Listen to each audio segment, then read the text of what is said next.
Halo, Assalamualaikum warahmatullahi wabarakatuh.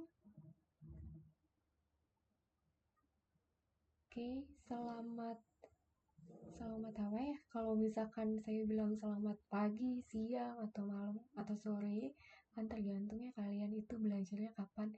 Jadi mungkin lebih tepatnya adalah selamat belajar kepada kalian semua. Kita akan laksanakan perkuliahan kali ini secara asinkronus. Sekarang itu pertemuan ke-9, materinya tentang sistem operasi. Nah, berarti kita kan sudah melewati UTS ya. Nah, semoga kalian puas dengan hasil UTS yang telah kalian dapat. Oke, nah kalau setelah UTS berarti pertemuannya kita akan online terus sampai dengan UAS. Nah, UASnya juga kita akan lakukan secara online. Oke, baik. Nah, kita lanjut saja kepada materi perkuliahan eh, pertemuan ke-9 yaitu sistem operasi. Oke, sebelum kita bahas, kita masuk pada materi hari ini, kita review sedikit apa saja sih komponen-komponen yang membuat sistem operasi itu berjalan. Jadi dia bisa menerjemahkan perintah dari user hingga keluar dari perangkat output karena sistem operasi yang mengatur itu semua ya. Kemudian apa sih komponennya? Kalau misalnya kalian masih ingat, ini juga masuk ya ke dalam soal UTS. Ada apa? Manajemen proses, kemudian manajemen file, atau kita sebut juga bisa dengan manajemen berkas, kemudian manajemen sistem input atau output, kemudian apalagi manajemen memori utama, manajemen penyimpanan sekunder, sistem proteksi, sistem jaringan, atau bisa kalian sebut juga sistem terdistribusi, dan yang terakhir adalah sistem command interpreter. Nah, yang paling prosesnya yang paling banyak ya, banyak apa namanya, banyak perannya itu adalah manajemen proses. Karena manajemen proses ini adalah ketika saat program itu sedang dieksekusi. Jadi sebuah proses memerlukan sumber daya resources tertentu seperti waktu CPU atau CPU time, kemudian memori, file, dan perangkat input output untuk menyelesaikan tugasnya. Jadi ya, untuk mengatur proses yang ada, sistem operasi di manajemen proses itu bertanggung jawab pada aktivitas-aktivitas yang berhubungan dengan manajemen proses. Contohnya, pembuatan dan penghapusan proses yang dibuat oleh user atau sistem. Jadi misalkan eh, kita ingin membuat proses baru gitu ya. Nah, pembuatannya ini dan penghapusannya ini kalau misalnya kita tidak jadi gitu ya, nah itu diatur oleh manajemen proses. Kemudian menghentikan proses sementara, melanjutkan proses, nah itu juga peran dari manajemen proses, menyediakan kelengkapan mekanisme untuk sinkronisasi, penanganan deadlock ya. Jadi dia mengatur mekanisme sinkronisasi, deadlock, kemudian juga mengatur tentang mekanisme komunikasi antar proses. Nah, kemudian kalau manajemen file atau berkas, nah ini sesuai dengan namanya ya. Karena manajemen file dan berkas berarti dia berkaitan dengan file dan berkas, berhubungan dengan file dan berkas. Seperti apa? Contohnya aktivitas-aktivitas itu seperti pembuatan penghapusan file, pembuatan dan penghapusan direktori, kemudian primitif-primitif yang mendukung untuk manipulasi file dan direktori, pemetaan file ke memori sekunder, kemudian backup ke media penyimpanan yang stabil. Nah, ini berarti dia tentang bagaimana caranya mengatur sebuah file. Kemudian bagaimana kalau misalkan kita mengisi file tersebut diisi gitu, misalkan kita ketik gitu.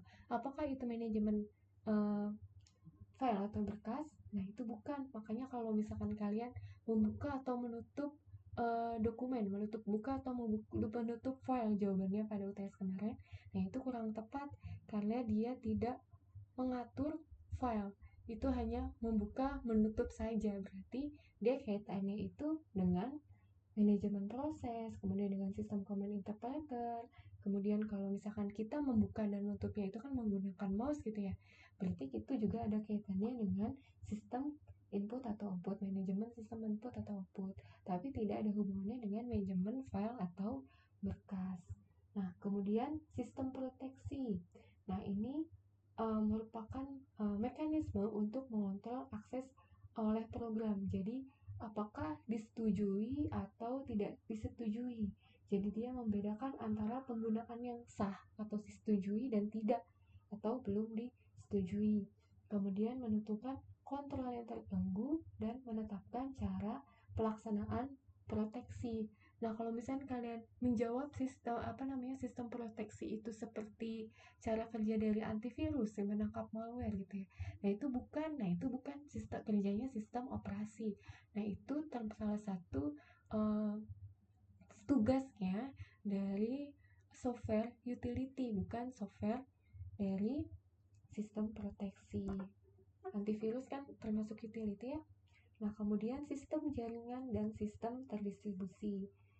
Kalau kalau kita bahas tentang jaringan, berarti kan dia ada kaitannya dengan jaringan.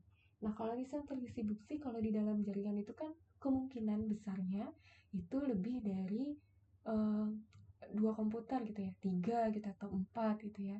Nah, kalau di dalam jaringan itu bisa 2, tapi 2 itu hanya peer to peer. Nah, umumnya itu lebih gitu ya dari 2 gitu ya. Karena kalau misalkan port di dalam PC itu, di dalam jaringan tuh cuma 1. Kalau sama satunya lagi berarti dia butuh hanya 1 ya, 1 ke 1 ya. Jadi cuma 2 PC berarti dia tidak perlu bantuan device yang lain. Kalau misalkan kita memerlukan lebih dari 3 PC yang terhubung, berarti kita memerlukan device yang lain. Kita perlu switch, kita perlu hub, kita perlu router. Kalau misalkan dia beda network ID. Nah, misalkan kita ini terdiri dari contohnya 3 PC lah. Nah, kalau sistem terdistribusi ini berarti dia ada sekumpulan prosesor dari masing-masing PC. Nah, dia ini tidak menggunakan memori atau clock secara bersama-sama. Atau dia tidak terbagi memori. Jadi dia uh, apa namanya? Dia tidak atau clock gitu ya, tidak terbagi memori atau didefinisikannya secara clock itu, tapi dia tidak menggunakan itu secara bersama-sama. Jadi proses ini terhubung melalui jaringan komunikasi. Di setiap prosesor memiliki lokal memori sendiri ya. Kemudian prosesor-prosesor pada sistem dihubungkan melalui jaringan komunikasi. Nah, kemudian komunikasi ini dihubungkan melalui protokol. Nah, protokolnya itu seperti contoh jenis protokol TCP atau IP, kemudian OSI layer. Nah, ini ada di materi jaringan komputer ya. Kalau misalkan nanti kalian akan mengambil materi jaringan komputer. Nah, jadi dia memungkinkan untuk mengakses sumber daya resources yang lebih beragam dibanding kalau misalkan dia tidak menggunakan sistem jaringan. Jadi bisa digunakan secara bersama-sama. Misalkan kita menggunakan uh, printer ya secara bersama-sama, itu bisa menggunakan di dalam sistem jaringan. Nah, kalau misalkan dia terkoneksi antara prosesor satu sama lain, berarti dia menggunakan sistem jaringan atau sistem terdistribusi.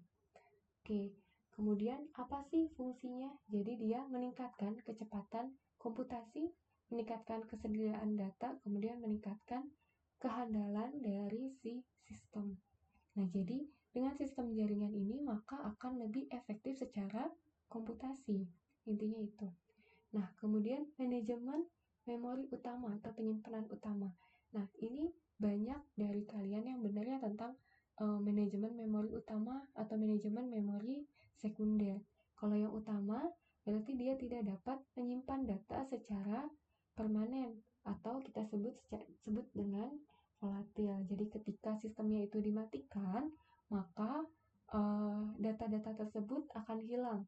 Nah, ini data-data yang biasanya kita tidak perlu disimpan gitu, hanya numpang lewat memori, hanya lewat RAM aja. Kayak contohnya kita menggerakkan kursor ke kanan ke kiri, kemudian kita mengclose sebuah window, dan itu kan tidak perlu di-save gitu ya. Kapan kita menggerakkan kursor itu ke kanan, kapan kita menggerakkan kursor itu ke kiri. Kita tidak perlu atribut-atribut atau yang atribut-atribut yang harus kita ingat gitu ya, harus kita tidak penting gitu ya untuk di save. Nah itu masuknya ke dalam penyimpanan memori utama. Oke, kemudian penyimpanan memori sekunder. Kalau memori sekunder itu berarti kebalikannya. Nah, karena memori utama itu terlalu kecil dan tidak permanen, maka kita simpan ke dalam memori penyimpanan sekunder. Nah, ini bisa SSD dan seterusnya. Jadi, dia lebih permanen. Pengaturan RAM-nya bebas, kemudian alokasi penyimpanannya juga lebih banyak, kemudian penjadwalan disknya itu bisa lebih teratur karena dia memiliki alokasi disknya yang lebih banyak. Kemudian manajemen sistem input atau output. Nah, ini berkaitan dengan perangkat input dan perangkat output. Perangkat input itu seperti keyboard, jadi memasukkan inputan, kemudian mouse. Kemudian perangkat output itu seperti monitor, seperti printer ya, dia mencetak ya, mengeluarkan sebuah outputan. Nah, tuh, jadi dia sistem input atau output itu dia bertanggung jawab terhadap sistem buffer caching, kemudian antarmuka device driver secara umum, kemudian driver untuk device hardware tertentu. Karena hampir semua device yang harus terhubung dengan sistem operasi itu harus ada drivernya. Kemudian yang terakhir adalah sistem command interpreter. Nah, ini adalah perintah-perintah yang dimasukkan ke dalam sistem operasi yang menggunakan pernyataan kontrol. Jadi apapun misalkan yang diperintahkan ke dalam oleh user ke dalam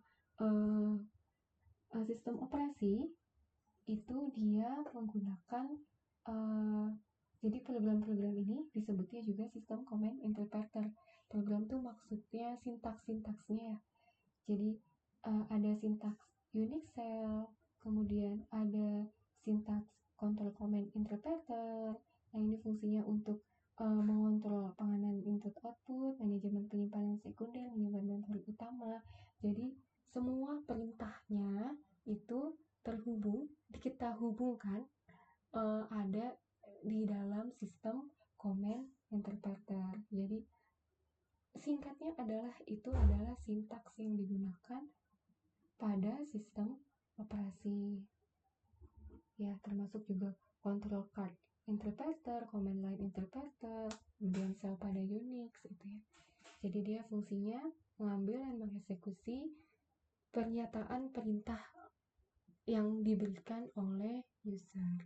Nah, itu review sedikit tentang komponen-komponen pada sistem operasi. Nah, kita lanjut pembahasannya. Kita next. Nah, ini definisinya ya. Jadi memang kalau kita mulai perkuliahan, pasti kita harus menjelaskan dulu, mempelajari dulu definisinya. Apa sih itu sistem operasi atau operating system? Jadi sistem operasi ini terdiri berbagai komponen kerja yang tadi kita bahas. Jadi pada dasarnya setiap mesin pasti memiliki sistem untuk mengoperasikannya. Jadi mesinnya itu berarti komputer. Komputer itu adalah mesin. Dia disebut komputer karena dia hanya mengkomput 0 bilangan binder ya, 0 dan 1. Makanya mesin ini disebutnya dengan komputer. Jadi kalau kalian pernah dengar mesin learning, sebenarnya mesinnya itu komputer ya. Jadi komputer itu bekerja belajar dari pengalaman-pengalaman masa lalu. Jadi komputer ini adalah sebuah mesin. Nah, sistem operasi berarti di dalam mesin ini ada sistem yang mengoperasikan. Jadi pasti di dalam suatu mesin komputer pasti ada sistem operasinya. Nah, jadi setiap mesin memerlukan sistem operasi yang telah diatur sesuai dengan bahasa mesin itu sendiri. Oke. Kemudian sistem operasi berfungsi memudahkan pengguna dalam memanfaatkan sumber daya dari sistem tersebut. Jadi kalau ada sistem operasi, kita lebih mudah untuk melakukan kegiatan-kegiatan yang kita perlukan. Misalnya kalau kita perlu mengetik sebuah laporan kuliah gitu ya. Berarti kita perlu aplikasi, kemudian aplikasi itu diinstal di dalam sistem operasi. Berarti yang kerjakannya nggak cuma aplikasi tersebut, tapi sistem operasinya juga bekerja. Nah, contoh sistem operasi yaitu Apple iOS, Microsoft Windows, Google Android, Apple macOS, kemudian Linux. Oke, kita next. Tujuannya yaitu melakukan efisiensi, jadi memungkinkan sumber daya yang di komputer bisa digunakan secara efisien. Nah, tanpa sistem operasi ini kita susah menggunakan komputer. Jadi memberikan kemudahan juga ya, yang memberikan kemudahan agar mudah digunakan oleh penggunanya. Kemudian kemampuan untuk berevolusi. Jadi fungsi-fungsinya itu bisa update ya, bisa baru pada sistem komputer karena sistem operasi ini bisa disusun dan direncanakan untuk pengembangan atau pengujian yang efektif. Nah, jenis-jenis sistem operasi dan contohnya nanti kita berikan contohnya. Nah, ini jenisnya dulu. Jenisnya itu ada sistem operasi standalone, sistem operasi jaringan, kemudian sistem operasi waktu nyata atau real-time operating system, sistem operasi seluler, sistem operasi embedded, kemudian sistem operasi live CD. Oke, yang pertama, sistem operasi standalone. Nah, contohnya, kita ke contohnya dulu agar kalian bisa membayangkan ya. Nah, contohnya sistem operasi standalone itu adalah Microsoft Windows, Linux, dan macOS. Nah, sistem operasi standalone kalau dilihat dari contohnya itu apa sih? Berarti dia sistem operasi fiturnya itu bisa digunakan untuk single atau multi-user. Jadi standalone ini merupakan sistem yang berdiri sendiri pada komputer atau komputer desktop atau perangkat portable lainnya. Nah, contohnya ini ya, Microsoft, sistem operasi di Microsoft Windows, sistem operasi dibuat oleh Microsoft. Linux ini dibuat oleh Finlandia yang bernama Linux Torvald. Nah ini Linux populer di kalangan programmer atau dan server perusahaan karena dia open source ya. Jadi awalnya dia susah untuk melakukan mempatenkan ya, karena dulunya kan dia terinspirasi dari Unix. Nah, dia nggak bisa beli hak paten dari Unix karena terlalu mahal. Nah, jadi dia merasakan kesusahan itu, jadinya dibuat open source oleh para pendiri Linux. Kemudian macOS.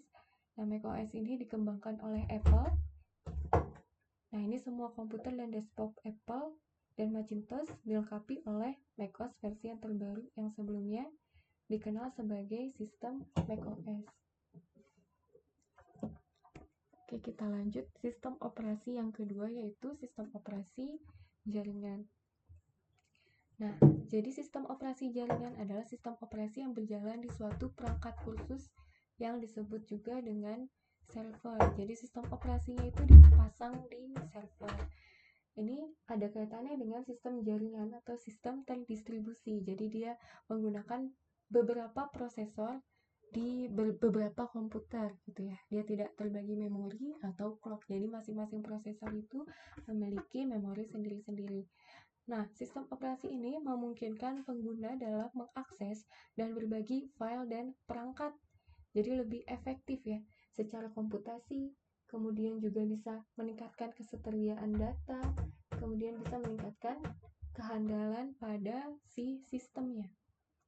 Nah, contohnya ini Linux, Unix, Microsoft Windows Server, dan Mac OS X. Nah, ini Mac OS yang versi lama. Jadi, sistem operasi ini dibagi menjadi berbagai jenis, tapi sistem operasi satu dan yang lainnya itu bisa masuk ke dalam dua kategori.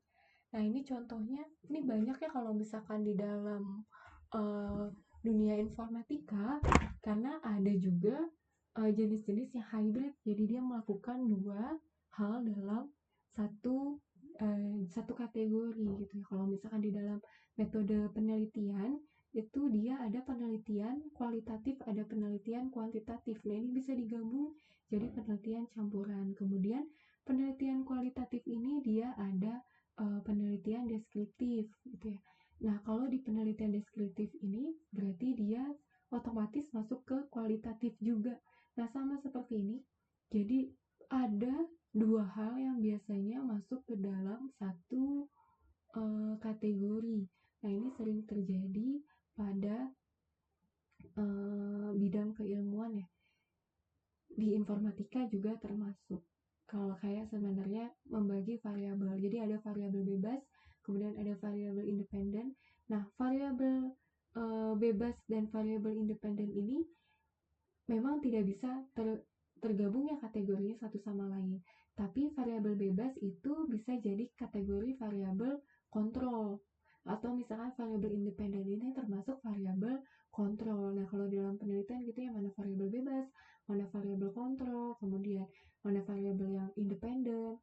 Nah, kalau yang bebas dan independen itu memang dia tidak, independen dan independen itu memang dia tidak bisa terhubung, tapi variabel kontrol itu bisa termasuk variabel independen, variabel kontrol itu bisa masuk variabel bebas. Nah, sama. Jadi, satu hal itu bisa masuk ke dua kategori. Nah, jadi jangan bingung kalau misalkan kalian ke depannya menemukan hal-hal seperti itu gitu. Oke, kemudian kita lanjut. Sistem operasi waktu nyata atau real-time operating system. Nah, sistem operasi waktu nyata menyediakan dukungan untuk sistem waktu nyata. Sistem operasi waktu nyata bisa berupa sistem waktu nyata keras, hard real time, atau sistem waktu nyata lunak, soft real time. Sistem hard real time ini diinstal dalam aplikasi dengan batas waktu yang ketat, karena sistemnya akan menjamin penyelesaian tugas yang tepat waktu. Jadi hard real time ini tidak memiliki memori virtual, sementara sistem soft real time tidak memiliki persyaratan waktu. Artinya, sebuah tugas akan mendapatkan prioritas atas tugas-tugas lain. Nah, ini berkaitan dengan pembagian memori. Oke. Kemudian lanjut sistem operasi seluler. Nah, operasi seluler Android, ada Apple pakai iOS. Kemudian bisa menggunakan juga Microsoft Windows. Nah, berarti dia sistem operasi sistem yang berjalan eksklusif pada perangkat kecil seperti smartphone atau tablet. Nah, kalau misalkan ini ya disebutnya juga perangkat bergerak kalau ditranslate ke dalam Indonesia, atau mobile device atau perangkat kecil ya juga bisa lah. Kemudian sistem operasi seluler ini menggabungkan fitur komputer pribadi dengan fitur tambahan yang berguna untuk perangkat genggam. Nah, jadi dia berkaitan ya, bekerja sistem operasi ini dimulai ketika perangkat tersebut dihidupkan, fungsinya untuk menyediakan akses ke aplikasi yang diinstal. Nah, jadi aplikasinya itu ada yang native apps ya. Kalau native apps itu dia harus diinstal menggunakan Play Store. Kalau misalkan iOS berarti menggunakan Apple Store, berarti dia adalah native apps ya. Nah, kemudian keuntungannya atau kelebihan sistem operasi seluler itu adalah sistemnya mudah dipelajari dan dioperasikan oleh penggunanya. Nah, namun beberapa OS seluler juga bisa sangat menguras baterai perangkat sehingga perlu rutin pengisian ulang. Ini kelemahannya ya, karena dia terlalu memakan banyak energi ya. Jadi baterai itu lebih cepat habis. Jadi habisnya ini karena OS-nya.